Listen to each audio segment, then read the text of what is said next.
Hi friends, ఈరోజు video వచ్చేసి tailoring చేసే ప్రతి ఒక్కరికి కూడా చాలా అంటే చాలా బాగా యూజ్ అవుతుందండి. అదేంటంటే మనం లాంగ్ ఫ్రాక్స్కి కానీ లెహెంగాస్కి కానీ బాటమ్ పార్ట్కి ఫ్రిల్స్ని స్టిచ్ చేస్తాం కదా. అయితే ఈ బాటమ్ పార్ట్కి ఫ్రిల్స్ని స్టిచ్ చేసేటప్పుడు చాలామందికి ఎక్కువ తక్కువలు వస్తూ ఉంటాయి. 1కి 4 సార్లు కుట్టుకుంటూ విప్పుకుంటూ ఉంటారు. ఇక బిగినర్స్కి అయితే అస్సలు చెప్పనవసరం లేదు. అయితే మీకు అలాంటి ప్రాబ్లం రాకుండా ఈ ఫ్రిల్స్ అన్నీ కూడా ఒకే వెడల్పు వచ్చేలాగా ఒకేసారి ఏ విధంగా స్టిచ్ చేసుకోవాలి అనేది ఇప్పుడు చూద్దాం. చూడండి, ఇది వచ్చేసి మనకి బాడీ పార్ట్, ఇది వచ్చేసి బాటమ్ పార్ట్. ఇప్పుడైతే ఫస్ట్ మనం ఈ బాడీ పార్ట్కి ఒకవైపున నడుము లూజ్ని కొలుచుకోవాలి. ఇక్కడ మనం నడుము లూజ్ని ఒకవైపునే ఎందుకు కొలుచుకోవాలి అంటే ఇక్కడ నేను ఈ ఫ్రిల్స్ అనేవి ఒకవైపునే చూపిస్తున్నానండి. అందుకని చెప్పేసి మనం ఇక్కడ నడుము లూజ్ని కూడా ఒకవైపునే కొలుచుకోవాలి. అలాగే ఇక్కడ మనం బాడీ పార్ట్కి నడుము లూజ్ని కొలుచుకునేటప్పుడు ఈ ఖర్చు కొలవకూడదండి. రెండు వైపులా కూడా ఖర్చు వదిలేసి కొలుచుకోవాలి. అంటే ఇక్కడి నుంచి ఇక్కడ వరకు కొలుచుకోవాలి.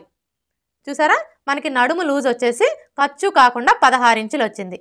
ఇప్పుడు ఈ 16 ఇంచుల్ని ఇక్కడ నోట్ చేసుకోవాలి. ఇలా నోట్ చేసుకున్న తర్వాత ఇప్పుడు బాటమ్ పార్ట్కి క్లాత్ వెడల్పుని కొలుచుకోవాలి. ఈ బాటమ్ పార్ట్కి క్లాత్ వెడల్పుని కొలుచుకునేటప్పుడు మనం తీసుకున్న క్లాత్ని ఈ విధంగా సగానికి ఫోల్డ్ చేసుకోవాలి. ఇలా ఫోల్డ్ చేసుకున్న తర్వాత ఇప్పుడు ఇక్కడ చూడండి, మనం బాడీ పార్ట్కి వచ్చేసి ఖర్చు వదిలేసి నడుము లూజ్ని కొలుచుకున్నాం కదా. అలాగే బాటమ్ పార్ట్ కూడా రెండు వైపులా కూడా ఖర్చు వదిలేసి క్లాత్ వెడల్పుని కొలుచుకోవాలి. ఇక్కడైతే చూడండి, మనం బాడీ పార్ట్కి ఖర్చు ఎంత తీసుకున్నాము, 1.5 ఇంచులు తీసుకున్నాం కదా. ఇప్పుడు ఇదే 1.5 ఇంచుల్ని ఇక్కడ కూడా మార్క్ చేసుకోవాలి.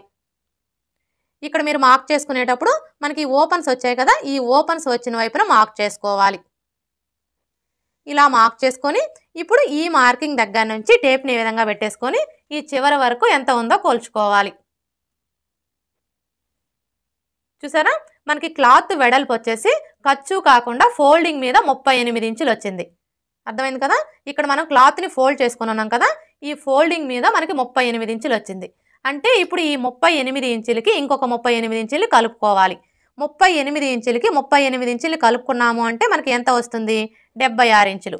ఇప్పుడు ఈ 76 ఇంచుల్ని ఇక్కడ నోట్ చేసుకోవాలి. ఇలా నోట్ చేసుకున్న తర్వాత ఇప్పుడు ఈ 76 ఇంచుల్లో 16వ భాగాన్ని తీసుకోవాలి. 76 ఇంచుల్లో 16వ భాగం ఎలా తీసుకోవాలి అంటే చూడండి, మీ ఫోన్లో క్యాలిక్యులేటర్ ఓపెన్ చేసుకోండి. ఇలా ఓపెన్ చేసుకొని 76 డివైడెడ్ బై 16 చేసుకోవాలి. చూసారా, మనకి 76 ఇంచుల్లో 16వ భాగం వచ్చేసి ఎంత వచ్చింది, 4.75 అంటే 4.35 ఇంచులు వచ్చింది. ఇప్పుడు ఈ 4.35 ఇంచుల్ని ఇక్కడ నోట్ చేసుకోవాలి. అర్థమైంది కదా. మనకి 76 ఇంచుల్లో 16వ భాగం వచ్చేసి 4.35 ఇంచులు. ఇప్పుడు ఈ వచ్చిన మెజర్మెంట్ని బేస్ చేసుకొని మనం బాటమ్ పార్ట్కి ఫ్రిల్స్ని ఈజీగా ఎలా స్టిచ్ చేసుకోవాలో చూద్దాం. చూడండి, ఈ బాటమ్ పార్ట్కి ఫ్రిల్స్ని స్టిచ్ చేసుకునేటప్పుడు ఇక్కడ మనం ఖర్చు కోసం 1.5 ఇంచులకి మార్క్ చేసుకున్నాం కదా. ఇప్పుడు ఈ 1.5 ఇంచుల్ని వదిలేసి ఇక్కడ మనకి వచ్చిన మెజర్మెంట్ని ఇక్కడ మార్క్ చేసుకోవాలి. ఇక్కడైతే మనకి 76 ఇంచుల్లో 16వ భాగం ఎంత వచ్చింది, 4.35 ఇంచులు వచ్చింది కదా. ఇప్పుడు ఈ 4.35 ఇంచుల్ని ఈ మార్కింగ్ దగ్గర నుంచి ఇలా మార్క్ చేసుకోవాలి. ఇలా మార్క్ చేసుకున్న తర్వాత ఇప్పుడు ఫ్రిల్ వెడల్పు కోసం 1 ఇంచ్కి మార్క్ చేసుకోవాలి. అర్థమైంది కదా. ఈ బాటమ్ పార్ట్కి ఫ్రిల్స్ని స్టిచ్ చేసుకునేటప్పుడు ఫస్ట్ మనం ఖర్చు కోసం 1.5 ఇంచులకి మార్క్ చేసుకున్నాం కదా. ఈ 1.5 ఇంచుల్ని వదిలేసి మనకి వచ్చిన మెజర్మెంట్ని ఈ విధంగా మార్క్ చేసుకోవాలి. ఇలా మార్క్ చేసుకున్న తర్వాత ఫ్రిల్ వెడల్పు కోసం 1 ఇంచ్కి మార్క్ చేసుకోవాలి. ఇలా మార్క్ చేసుకొని ఇప్పుడు మనం మార్క్ చేసుకున్న ఈ మార్కింగ్లు రెండు కూడా ఇలా ఒకే చోటికి వచ్చేలాగా ఈ విధంగా ఫోల్డ్ చేసుకోవాలి.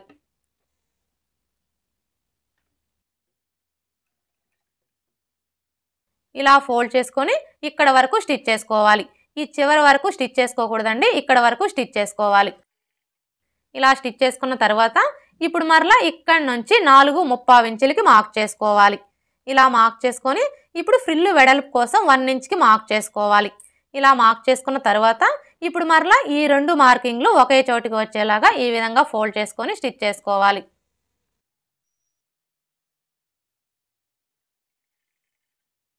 ఇలా స్టిచ్ చేసుకున్న తర్వాత ఇప్పుడు మరలా ఇక్కడి నుంచి 4.35 ఇంచులకి మార్క్ చేసుకోవాలి. ఇలా మార్క్ చేసుకొని ఇప్పుడు ఫ్రిల్ వెడల్పు కోసం 1 ఇంచ్కి మార్క్ చేసుకోవాలి. అర్థమైంది కదా. మనకి ఒక్కొక్క ఫ్రిల్కి వచ్చేసి క్లాత్ వెడల్పు 4.35 ఇంచులు తీసుకోవాలి. ఈ 4.5 ఇంచుల్లో మనకి ఫ్రిల్ వెడల్పు వచ్చేసి 1 ఇంచి వస్తుంది. ఈ మిగతా క్లాత్ మొత్తం కూడా ఫోల్డ్ అయిపోతుందన్నమాట. ఇప్పుడు ఇదే విధంగా మనం చివరి వరకు కూడా ఫ్రిల్స్ అన్ని స్టిచ్ చేసుకోవాలి.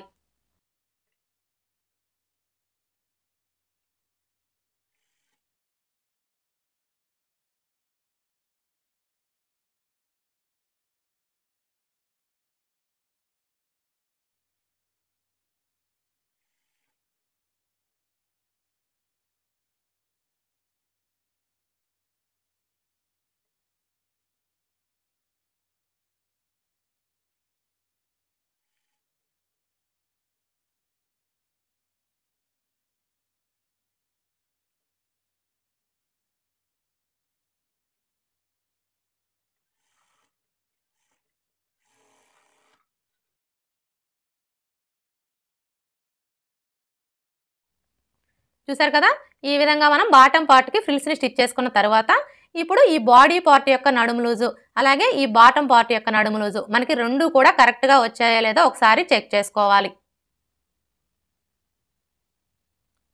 ఇక్కడైతే చూడండి, మనకి బాడీ పార్ట్ యొక్క నడుము లూజు అలాగే బాటమ్ పార్ట్ యొక్క నడుము లూజు రెండు కూడా కరెక్ట్గా సరిపోయాయి. ఇలా చెక్ చేసుకున్న తర్వాత ఇప్పుడు ఈ బాటమ్ పార్ట్ని బాడీ పార్ట్కి జాయిన్ చేసుకోవాలి. చూడండి, ఈ బాటమ్ పార్ట్ని ఫస్ట్ అయితే ఇలా పెట్టేసుకోవాలి.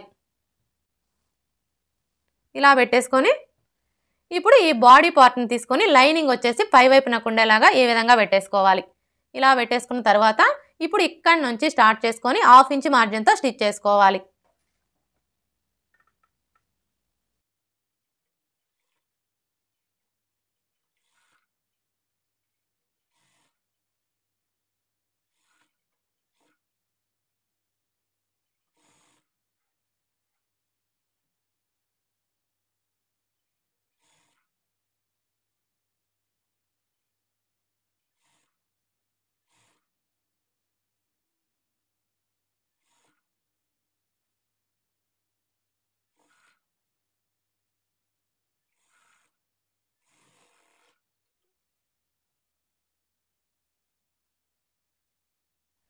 బాడీ పార్ట్కి బాటమ్ పార్ట్ ఎలా జాయిన్ చేసుకోవాలో చూసారు కదా. ఇప్పుడు ఇదే విధంగా రెండో పార్ట్కి కూడా ఫ్రిల్స్ని స్టిచ్ చేసుకొని జాయిన్ చేసుకోవాలి. చూసారు కదా, బాటమ్ పార్ట్కి ఫ్రిల్స్ని స్టిచ్ చేసేటప్పుడు 1కి 4 సార్లు కుట్టుకొని విప్పే పని లేకుండా ఈ ఫ్రిల్స్ అన్నీ కూడా మనకి ఒకే వెడల్పు వచ్చేలాగా ఒకేసారి ఏ విధంగా స్టిచ్ చేసుకోవాలి అనేది ఈ వీడియో కనుక మీకు నచ్చినట్లయితే లైక్ చేయండి, షేర్ చేయండి, అలాగే సబ్స్క్రైబ్ చేసుకోండి. Thanks for watching.